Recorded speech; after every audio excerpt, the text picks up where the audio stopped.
बिस्मिल्लाहिर्रहमानिर्रहीम। अस्सलामु अलैकुम रहमतुल्लाहि वबरकातुहू। मेरा नाम मोहम्मद अब्दुल्ला ख़ान है और आज हम बायोकेमिस्ट्री में कार्बोहाइड्रेट को डिस्कस करेंगे कि कार्बोहाइड्रेट्स क्या होते हैं और उनकी क्लासिफिकेशन पढ़ेंगे और उसमें हम एसिमेट्रिकल कार्बन को देखेंगे। इसके अलावा हम फिशर और हार्वर्ड स्ट्रक्चर को देखेंगे और इसके अलावा डी और एल शुगर को देखेंगे।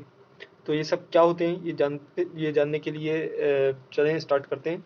सबसे पहले हमारे पास हम जानते हैं कि कार्बोहाइड्रेट्स क्या होते हैं। तो कार्बोहाइड्रेट्स ऐसे कंपाउंड होते हैं जिनमें कार्बन, हाइड्रोक्सिल ग्रुप और हाइड्रोजन ग्रुप जो है अटैच हो। तो ऐसे कंपाउंड्स को हम नॉर्मली कार्बोहाइड्रेट्स कहते हैं।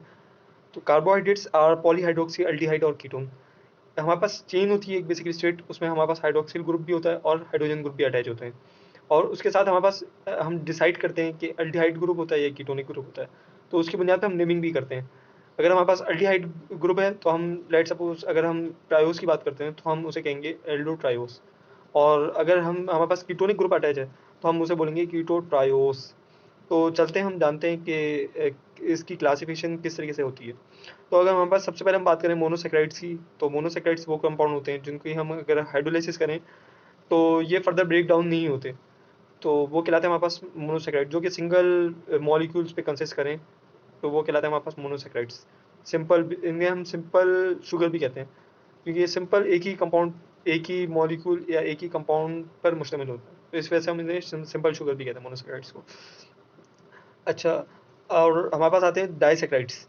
डाइसेक्राइड्स वो होते हैं जिनकी अगर हम हाइड्रोलिसिस करें तो वो दो मॉलिक्यूल्स में ब्रेक डाउन होंगे और वो दो मॉलिक्यूल्स पे बेसिकली कंसिस्ट करके बनते हैं। तो जब हम उनकी हाइड्रोलिसिस करते हैं तो वो दो मॉलिक्यूल्स में ब्रेक डाउन हो जाते हैं। अगर हम बात करें हम पॉलीहाइड्रोक्सी पॉलीसेक्राइड्स की, तो पॉलीसेक्राइड्स हमारे पास ऐसे कंपाउंड्स होते हैं जो जब हम इनकी हाइड्रोलिसिस करते हैं तो जब हाइड्रोलिसिस करते हैं तो ये ब्रेक डाउन होते हैं 2 या 10 से ज़्यादा मॉलिक्यूल्स में। तो ये हमारे पास अमूमन 10 से ज़्यादा मॉलिक्यूल्स में ब्रेक डाउन होते हैं। तो ये हमारे पास कहलाते हैं पॉलीहाइड्रोक्सी। पॉली मीन्स मैनी होता है, सही। Saccharides mean carbohydrates. तो हमारे पास ये 10 से ज़्यादा शुगर मॉलिक्यूल्स में जो है वो ब्रेक डाउन होते हैं। अगर हम बात करें मोनोसेक्राइड्स की स्ट्रक्चर की, तो हमारे पास सबसे पहला जो एक कंपाउंड आता है, सबसे पहली जो शुगर आती है वो कहलाती है ट्रायोस। तो ट्रायोस 3 कार्बन पर मुश्तमिल होती है, ये सबसे सिंपल होती है। और क्योंकि देखिए हमारे पास 2 ग्रुप जो होते हैं वो कंपल्सरी होते हैं। एक जो फर्स्ट कार्बन वाला और लास्ट कार्बन वाला। और फर्स्ट कार्बन वाले को देख के हम ये डिसाइड करते हैं कि ये एल्डिहाइड ग्रुप है या कीटोनिक ग्रुप है। तो अगर हम बात करें इसमें स्ट्रक्चर की, तो इसके अंदर हमारे पास ये फर्स्ट कार्बन मैं आपको दिखाऊं तो ये रहा, ये हमारे पास फर्स्ट कार्बन है। तो फर्स्ट कार्बन ये हमारे पास अगर एल्डिहाइड ग्रुप है, CHO एल्डिहाइड ग्रुप है, तो हम इसे बोलेंगे एल्डोट्रायोस। और अच्छा, फिशर स्ट्रक्चर क्या होते हैं? फिशर स्ट्रक्चर वो होते हैं जो कि स्ट्रेट चेन पर मुश्तमिल हो। अब ये देखिए हमारे पास ये स्ट्रेट चेन है। ये ना तो हमारे पास रिंग फॉर्म में अटैच है और ना ही सर्कुलर, किसी किसी रिंग स्ट्रक्चर में अटैच नहीं है। तो हमारे पास ये स्ट्रेट चेन दिखाई दे रही है, तो हम ये जो है फिशर स्ट्रक्चर कहेंगे इसे। तो ये हमारे पास सबसे पहले एल्डिहाइड ग्रुप अटैच है, उसके बाद जो है हमारे पास जो है वो दूसरा कार्बन है। दूसरे कार्बन पे हमारे पास हाइड्रोक्सिल ग्रुप अटैच है और राइट पे हाइड्रोक्सिल ग्रुप अटैच है और लेफ्ट पे जो है हाइड्रोजन अटैच है। और उसके बाद जो हमारे पास एक थर्ड कार्बन जो है, जो लास्ट कार्बन है, वो हमारे पास CH2OH ग्रुप है। ये हमारे पास कंपलसरी रहेगा, यही रहेगा। और हमेशा हर उसमें देखेंगे हम कि ये जो लास्ट कार्बन जो है ये CH2OH ही रहेगा, ये चेंज नहीं हो सकता, सही है। और अगर हम बात करें इसकी, तो हमारे पास तीन कार्बन है, इसी वजह से हम इसे ट्रायोस बोल रहे हैं। और एल्डिहाइड, फर्स्ट कार्बन हमारा एल्डिहाइड है, तो इसी वजह से हम एल्डो ट्रायोस बोल रहे हैं इसको। और इसका जो कॉमन नेम है वो है ग्लिसरल्डिहाइड।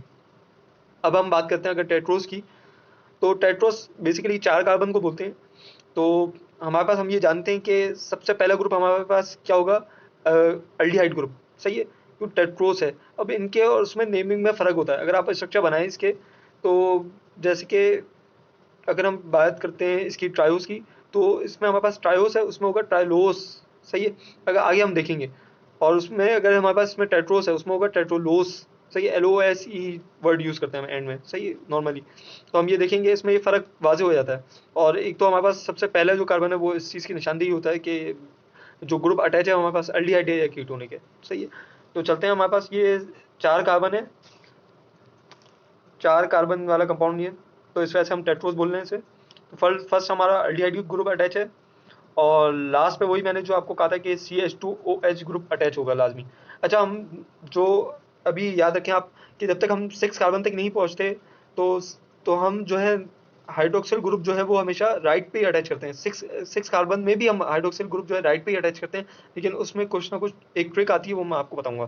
सही है, तो इसमें हम ये ध्यान रखें कि हमेशा हाइड्रोक्सिल ग्रुप जो है वो राइट पे ही होंगे और हाइड्रोजन ग्रुप जो है वो हमेशा लेफ्ट पर होंगे।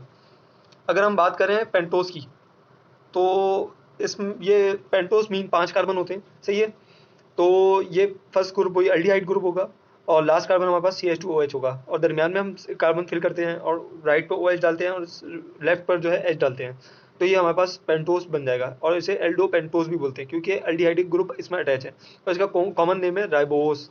और इसको अगर हम उसमें हम ये एल्डोस की एल्डिहाइड ग्रुप की बात कर रहे हैं, अगर हम इसे कीटोनिक ग्रुप की बात करेंगे तो इसमें आएगा राइबोलोस। तो ये फ़र्क है। अब हम चलते हैं नेक्स्ट स्लाइड पे।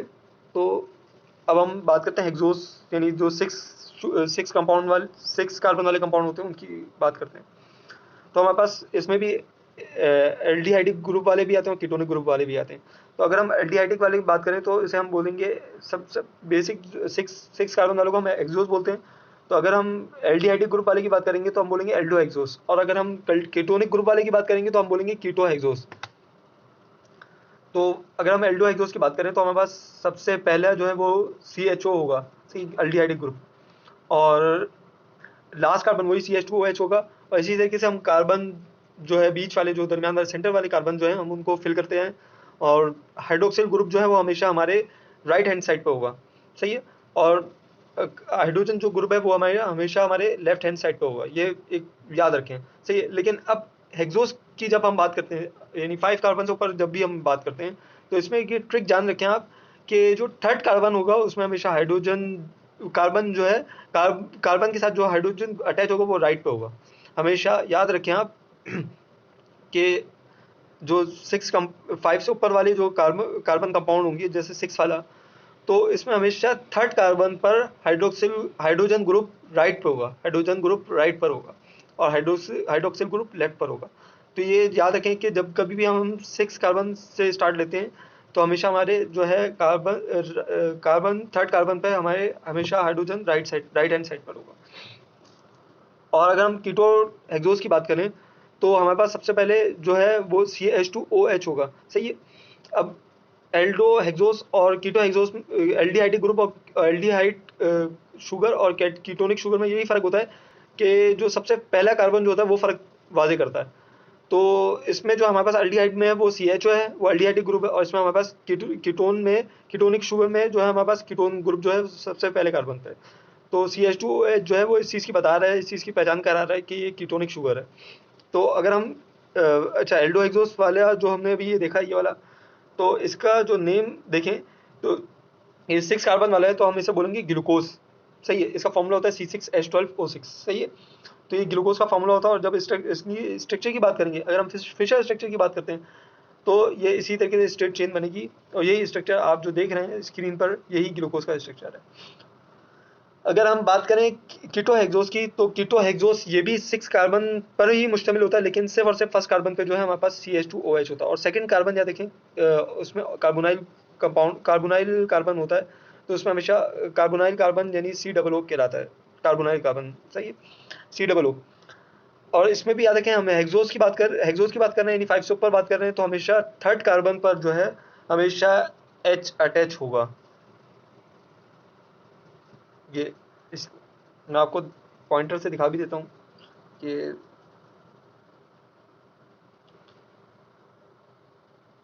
ये हमारा फर्स्ट कार्बन आ गया, ये सेकंड कार्बन आ गया, ये थर्ड कार्बन आ गया। सही है, तो अब ये थर्ड कार्बन पे हम देखें तो हमारे पास H जो है वो राइट हैंड साइड पर, सही है, राइट पर है। तो ये इस चीज़ का बता रहा है कि हम यानी जब भी हम 6 कार्बन कंपाउंड की बात करेंगे तो हमेशा हमें थर्ड कार्बन पे जो है H जो है वो राइट पर होगा। सही है, अगर हम आगे बात करें अच्छा, इसको हम हेक्सोस को कीटो हेक्सोस को बोलते हैं फ्रक्टोज। सही है, और ग्लूकोज ये जो हमारे पास, अगर एल्डिहाइड की बात करें तो वो एल्डिहाइड में जो 6 कार्बन वाला है वो ग्लूकोज कहला रहा है, और जो हमारे पास कीटोनिक शुगर में जो हमारे पास 6 कार्बन वाला है वो हमारे पास कहला रहा है फ्रक्टोज। अगर हम बात करें आगे एपीमर्स की, तो एपीमर्स में हमारे पास सबसे पहले, मैं स्क्रीन अपनी साइड पे कर दूँ कैमरा, तो अगर हम बात करें 6 कार्बन एपीमर्स की, एपीमर्स वो कंपाउंड होते हैं जिनमें जो है सब पोजीशन पे सेम होते हैं, सब पोजीशन उसकी सेम होती हैं, लेकिन सिर्फ और सिर्फ एक पोजीशन जो है वो डिफर करती है। सब स्ट्रक्चर सेम होता है, लेकिन सिर्फ और सिर्फ एक पोजीशन जो है उसकी डिफर करती है। अगर हम बात करें मानोस की, तो मानोस जो है वो एपीमर है किसका, ग्लूकोज का। और इसी तरीके से हमारे पास गिलेक्टोज जो है वो किसका एपीमर है, ग्लूकोज का। तो अगर हम मानोस की बात करें, एपीमर है, तो मैंने बताया था आपको कि एक पोजीशन जो है इसकी डिफर करेगी, और वो जो पोजीशन डिफर करेगी वो है C2 पोजीशन। सही है, C2 पोजीशन पे जो है मानोस डिफर करता है। इसी तरीके से हमारे पास ग्लूकोज गिलेक्टोज जो है वो हमारे पास C4 पोजीशन पे जो है डिफर करता है। और ये दोनों एपीमर हैं किसके, ग्लूकोज के। तो अगर हम बात करें इसकी मानोस की स्ट्रक्चर की, तो हमें हमेशा हम याद रखें कि फर्स्ट कार्बन जो है वही CHO होगा, और इसमें थोड़ा, इस पिक्चर में आप देखें थोड़ा हाइड्रोक्सिल ग्रुप जो है लेफ्ट का दिखाया गया है, तो ये नहीं है, ये हाइड्रोक्सिल ग्रुप कटा हुआ है बेसिकली। तो फर्स्ट कार्बन पे जो है CHO ही अटैच है, तो एल्डिहाइडिक ग्रुप अटैच है, क्योंकि ये ग्लूकोज की हम बात, ग्लूकोज का एपीमर है, और ग्लूकोज क्या है, एल्डो हेक्सोस, एल्डोज शुगर है। सही है। तो अब मैंने कहा आपसे कि जो मानोस जो है वो कार्बन नंबर 2 पे जो है वो डिफर करेगा। अब डिफर किस सेंस में, कि सब स्ट्रक्चर जो है पूरा वो ग्लूकोज से मिलता हुआ होगा, लेकिन सिर्फ और सिर्फ क्या होगा, C2 पोजीशन पे हमारे पास, अगर हम ग्लूकोज की बात करें, तो C2 पोजीशन पे हमारे पास ग्लूकोज के अंदर कार्बन नंबर 2 पर हाइड्रोक्सिल ग्रुप जो था वो राइट पर था। और अगर हम मानोस की बात करें, तो हमारे पास हाइड्रोक्सिल की जगह, कार्बन नंबर 2 पर हाइड्रोक्सिल की जगह हाइड्रोजन जो है वो राइट पर होगा। तो ये फर्क है। तो C2 पोजीशन पे ये हमारे पास डिफर करेगा। अगर हम बात करें गैलेक्टोज की, तो गैलेक्टोज में जो है हमारे पास बिल्कुल वही होगा, सिर्फ CH2OH ग्रुप अटैच होगा हमारे पास फर्स्ट और लास्ट कार्बन।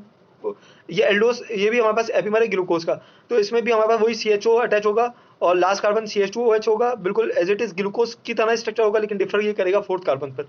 तो फोर्थ कार्बन पे अगर हम देखें, तो हमारे पास ग्लूकोज में अगर हम देखें, तो हमारे पास फोर्थ कार्बन पे जो था वो हाइड्रोजन ग्रुप जो था वो राइट पर था।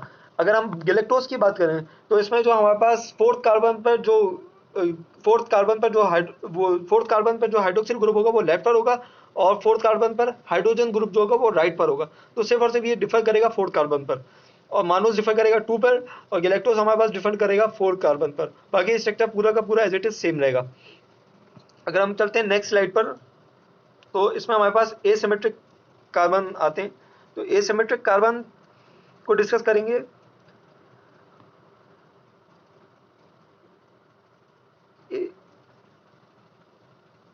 एसिमेट्रिक कार्बन में अगर हम बात करें स्ट्रक्चर, अगर हम ग्लूकोज को उठाएं, तो हम ग्लूकोज के अंदर जो हमारे पास एसिमेट्रिक कार्बन मिलेंगे, जो कि एक बेसिकली चेन बनी है हमारे पास। तो हम एक ट्रिक बता रहा हूँ आपको कि हमेशा हम जो एक कार्बोनाइल ग्रुप होगा उसको नहीं लेंगे, यानी जैसे कि फर्स्ट कार्बन पर हमारे पास कार्बोनाइल ग्रुप अटैच है और लास्ट कार्बन पे, तो हम इन दोनों को जो है वो निग्लेक्ट कर देंगे। उसके अलावा जो हमारे पास एक स्ट्रेट चेन बन रही होगी, जैसे कि अगर हम फर्स्ट करें, हम कार्बन सेकंड कार्बन की बात करते हैं, तो सेकंड कार्बन पे एक हाइड्रोक्सिल ग्रुप अटैच है और एक हाइड्रोजन अटैच है।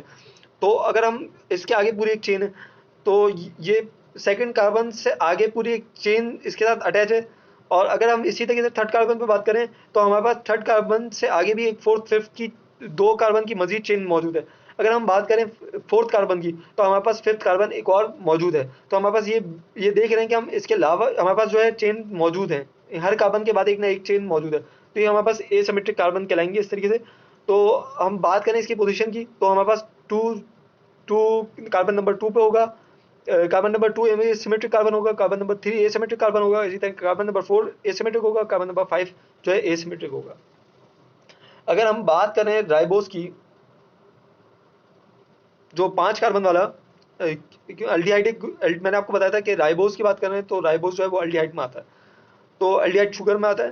तो इसके अंदर अगर हम एसिमेट्रिक कार्बन गिने, तो carbon number 2, carbon number 3, carbon number 4 जो है हमारे पास एसिमेट्रिक कार्बन होंगे। अगर हम देखते हैं कार्बन नंबर 2 की बात करें, तो 3 और 4 जो है वो उसके आगे चेन है। 3 की बात करें तो उसके आगे भी कोई ना कोई 4 ग्रुप जो है वो अटैच है, 4 कार्बन अटैच है, तो कोई चेन मौजूद है। तो इसी तरीके से जो है वो हमारे पास इसमें राइबोस के अंदर हमारे पास 3 एसिमेट्रिक कार्बन होंगे 2, 3, 4 पोजीशन पे। अगर हम बात करें डी और एल शुगर की, तो डी और एल शुगर जो है बेसिकली एक दूसरे की मिरर इमेज है, सही है। तो जैसे कि डी में जो हाइड्रोजन ग्रुप, अगर हाइड्रोक्सिल ग्रुप राइट पर है तो वो अपोजिट होंगे बिल्कुल। हम मैं आपको समझाता हूँ। और डी डी शुगर की पहचान ये है कि हमारे पास जो सेकंड लास्ट कार्बन जो होगा, अगर उसमें हाइड्रोजन ग्रुप जो है वो अगर राइट पर है तो हमारे पास ये कहलाएगी एल शुगर। और अगर हमारे पास हाइड्रोजन ग्रुप जो है वो लेफ्ट पर है तो हमारे पास ये कहलाएगी डी शुगर, सही। तो ये आप स्ट्रक्चर ड्रॉ करिए ग्लूकोज का, डी ग्लूकोज डी शुगर, और उसको फिर कन्वर्ट करिए एल शुगर में। तो ये मैं आपको दिखाऊं कि ग्लूकोज का स्ट्रक्चर, ग्लूकोज डी को एल में कन्वर्ट किया। तो जो जो हमारे पास, हम ये जानते हैं कि हमारे पास जो थर्ड कार्बन जो होता है वो तो हमेशा उस पर जो है हमारे पास हाइड्रोजन ग्रुप जो है अटैच होता है, हमेशा वो पूरा हाइड्रोक्सिल ग्रुप अटैच होते हैं। लेकिन जो हमारे पास, अगर हम ग्लूकोज की बात करें तो उसमें हमारे पास थर्ड कार्बन पर जो है वो हाइड्रोजन ग्रुप जो है वो थर्ड कार्बन पर होता है। और इसी तरीके से हमारे पास जो है वो, अगर हम बात करें एल शुगर की, तो इसमें जो हमारे पास सेकंड लास्ट, अच्छा जो जो कुछ डी ग्लूकोज बनाए हम, सिंपल ग्लूकोज बनाए, सिंपल ग्लूकोज में बिल्कुल जो है वो डी ग्लूकोज कहते हैं, सिंपल ग्लूकोज को बेसिकली डी ग्लूकोज कहलाएगा। अगर हम इसको एल ग्लूकोज में कन्वर्ट करना चाहें तो हमारे पास जो, यानी जो चीज़ें राइट हैंड साइड पे हो हम उनको लेफ्ट हैंड साइड पे भेज दें, और जो लेफ्ट हैंड साइड की चीज़ें वो राइट हैंड साइड पे हो। बस ये हम ख्याल रखें कि हमेशा ऑलवेज एल ग्लूकोज में हमेशा जो सेकंड लास्ट कार्बन होगा उसमें हाइड्रोजन जो है वो राइट पर होगा। अगर हम बात करें हार्वर्ड स्ट्रक्चर की, तो हार्वर्ड स्ट्रक्चर में हमारे पास दो चीज़ें आ जाती हैं, एक होता है पायरान रिंग और एक होता है फ्यूरान रिंग। पायरान रिंग जो है वो 6 कार्बन पे कंसिस्ट करता है और फ्यूरान रिंग जो है वो 5 कार्बन पे कंसिस्ट करता है।